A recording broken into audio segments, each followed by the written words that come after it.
Mesdames et messieurs, bonjour, bonsoir et bienvenue à la chronique de MBT, votre causerie citoyenne sur l'actualité camerounaise et africaine. Merci de faire confiance à cette chaîne YouTube de l'engagement sociopolitique. Bienvenue à la chronique de MBT. Mesdames et messieurs.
Alors, la vidéo que vous venez d'écouter a été réalisée il y a plus de 2 ans par Christophe Junior Zogo. Christophe Junior Zogo, c'est un ancien commissaire de police qui est un oncle à moi. Ça, il faut que je le précise. Il est aujourd'hui basé en France, à Paris. Il jouit de la citoyenneté française après avoir été réfugié politique pour avoir fui les persécutions au Cameroun en tant que commissaire de police. Alors, Christophe Junior Zogo s'adresse à ce monsieur que vous voyez sur la photo. Il s'appelle Armand Assé. Alors, Armand Assé a pour particularité sur les réseaux sociaux de promouvoir ce qu'on appelle la Fédération ECAN. La Fédération ECAN, c'est un outil de chantage dont se servent les membres du club Essingan. Le club Essingan ici, ce sont ces hauts cadres, ces élites petits bouloufants qui, autour de Paul Biya, dirigent le Cameroun depuis bientôt 40 ans. Alors, la fédération ECAN leur sert donc d'outil de chantage vis-à-vis, premièrement, des anglophones qui en ce moment se battent pour l'indépendance du Southern Cameroun. Ils utilisent la fédération ECAN comme outil de chantage vis-à-vis d'autres tribus qui auraient, elles aussi, des ambitions de prendre le pouvoir au Cameroun. Voilà ce qui se cache derrière le projet de la fédération ECAN. Et ce projet est essentiellement sécessionniste. Et c'est ce qu'est en train de fustiger Christophe Junior Zogo. La vidéo que vous avez regardée tout à l'heure date d'avril 2020. Christophe Junior Zogo s'insurgeait contre l'élite Ekambeti qui envisage faire sécession du Cameroun. C'est-à-dire que ces élites voudraient faire des régions actuelles du centre, du sud et de l'est du Cameroun un État. C'est-à-dire au cas où il leur arrive de perdre le pouvoir c'est-à-dire que de perdre les leviers du pouvoir, ils vont activer une guerre de sécession. Je suis en train de partager avec vous un plan, c'est-à-dire que c'est un secret d'État, à savoir que les membres du club Essingan, autour de Paul Biya, qui ont la particularité d'avoir la même mise sur le renseignement, d'avoir la même mise sur l'appareil sécuritaire, sont en train de se préparer à déclencher une éventuelle guerre de sécession au cas où il leur arrivait de perdre le pouvoir. C'est donc ce que Christophe Junior Zogo est en train de décrire sur cette vidéo. Comme les Camerounais prennent tout à la légère, en fait, Christophe Junior Zogo était en train de nous mettre la puce à l'oreille. À savoir qu'il y a un projet qui est en train d'être mijoté par les frères, les cousins du village de Paul Biya, à savoir la sécession de l'État Ekan. Cet État est constitué des régions actuelles du centre, du sud et de l'est. Voilà pourquoi, mesdames et messieurs, vous auriez sans doute remarqué que le pouvoir de Yaoundé, c'est-à-dire que les membres du club Essingan ont lancé un certain nombre de grands projets. Parce que la plupart des grands projets structurants sont situés dans le Grand Sud. Que ce soit le port en eau profonde de Kribi, que ce soit les barrages de Mekin, de Mveule, de ceci et de cela. Que ce soit l'agence de la BEAC, des Bolova. Tout cela s'inscrit dans la perspective d'une éventuelle sécession de l'État Ekan au cas où les membres du club Essingan perdaient le pouvoir suprême. Et j'aimerais également vous amener à remarquer une chose. Vous avez sans doute entendu parler du fédéralisme communautaire, Celui qui est en charge de promouvoir ce concept s'appelle Cabral Libi Lingué. Il est député du PCRN. Le PCRN se veut un parti centriste, c'est-à-dire ni du pouvoir ni de l'opposition. Mais en fait, c'est-à-dire que le promoteur du concept en question s'appelle Mathias Eric Owona Nguini. Et qui est Mathias Eric Owona Nguini? C'est le fils de Joseph Owona, qui est le père de Essingan. Joseph Owona, c'est lui qui a créé Essingan après la tentative de coup d'État manqué du 6 avril 1984. En fait, c'était un lobby tribalo-villageois, Betty Boulou, qui s'était constitué pour constituer un bouclier autour du pouvoir de M. Biya, qui venait de vaciller du fait de cette tentative de coup d'État. Voilà donc comment le club Essingan a été créé. Et ce qui est curieux, c'est que quand la crise anglophone s'est déclenchée en 2016, lors des pourparlers entre des membres du gouvernement et le consortium des organisations de la société civile dans le Cameroun anglophone, des leaders tels que Agbor Bala et puis Fontaine Neba ont proposé au gouvernement camerounais le retour au fédéralisme. Qu'est-ce que le pouvoir de Biya a fait?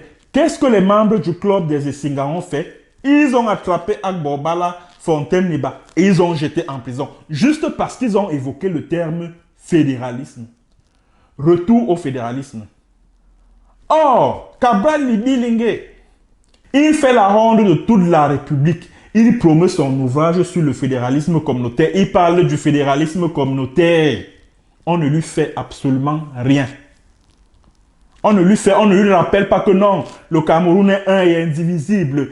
Ah, l'unité et l'intégrité du territoire sont saines et sauves, etc. Et on ne lui rappelle pas cela.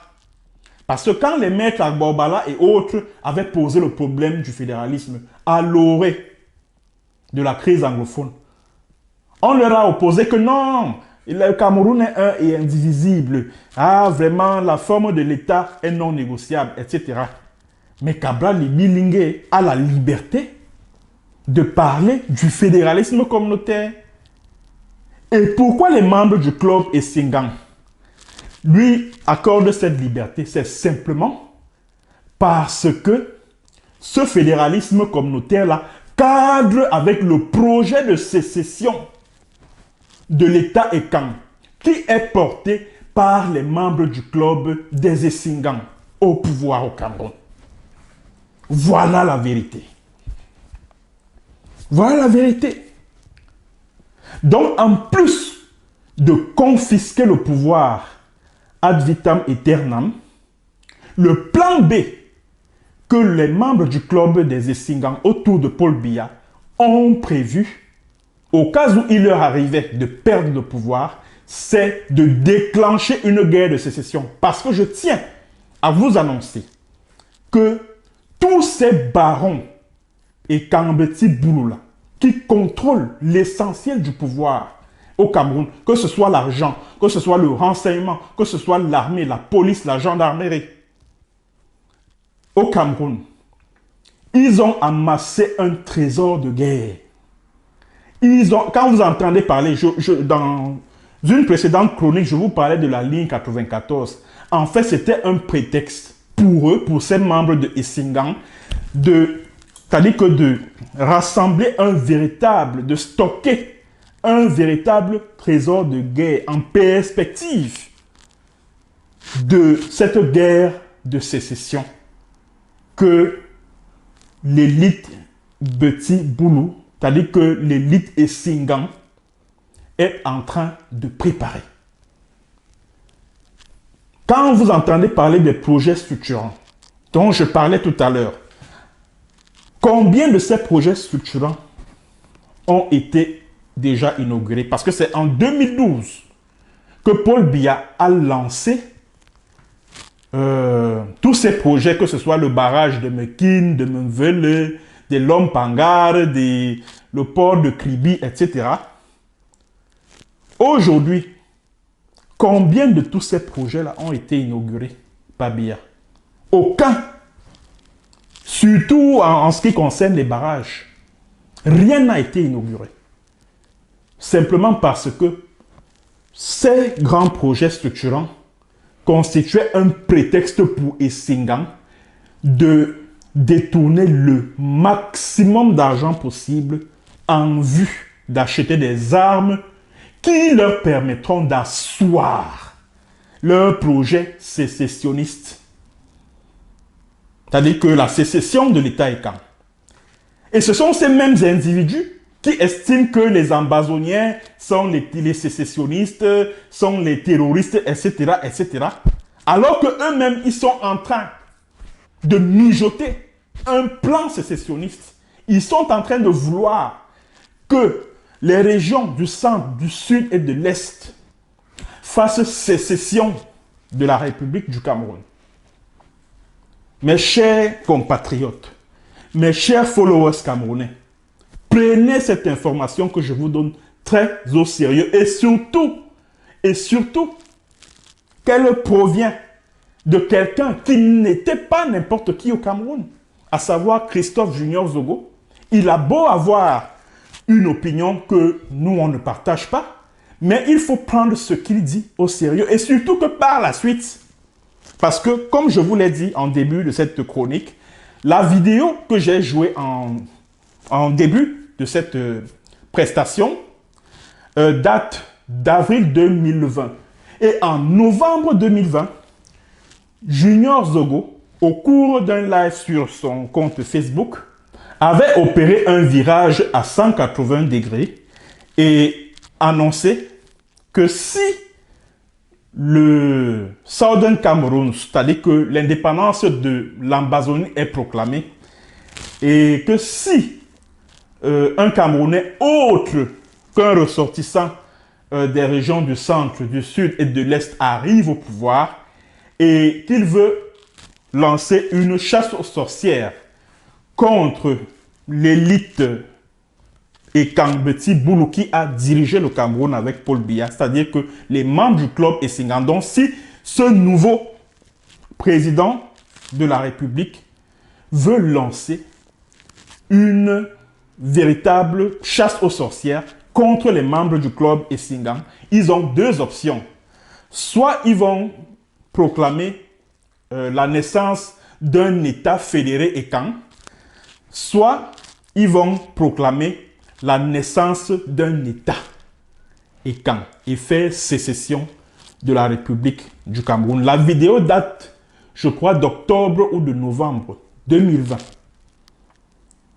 La vidéo date d'octobre ou de novembre 2020, si je ne me trompe pas. Voilà. Voilà donc un autre projet qu'est en train de concocter en ce moment les membres du club Essingan. Parce que je vous l'ai toujours dit. Je vous l'ai toujours dit. Parce que j'entends les gens dire que non. Non, ce n'est pas tel privé qui est au pouvoir. Tous ceux qui sont au pouvoir là sont les ressortissants de toutes les contrées, de toutes les régions du Cameroun. C'est vrai. C'est vrai, mais le noyau central, c'est-à-dire que ceux qui détiennent l'essentiel du pouvoir au Cameroun, ce sont les Essingan. Ceux qui sont au cœur du système, au cœur du pouvoir, ce sont à 99% les ressortissants du centre, du sud et de l'est. Voilà au moins qui est une réalité. Voilà qui est une réalité. Donc, il ne faudrait pas qu'on se voile la face. Il ne faudrait pas qu'on se voile la face. Ces gens-là sont en train de se préparer à conserver le pouvoir par tous les moyens et à déstabiliser le Cameroun au cas où il leur arrivait de perdre le pouvoir. Voici l'information que j'avais à partager avec vous, mesdames et messieurs, à travers cette énième édition de la chronique de MBT. Merci d'avoir été nombreux à écouter. Merci surtout de partager. N'oubliez pas de cliquer au bas de ce petit écran sur le symbole du dollar. En le faisant, vous pouvez acheter un badge Super Chat ou alors Super Sticker. Et ainsi, vous contribuerez au bon fonctionnement de cette chaîne YouTube de l'engagement socio-politique. Merci d'avoir écouté et à bientôt pour une autre séance et sur un autre thème. Bonjour, bonsoir.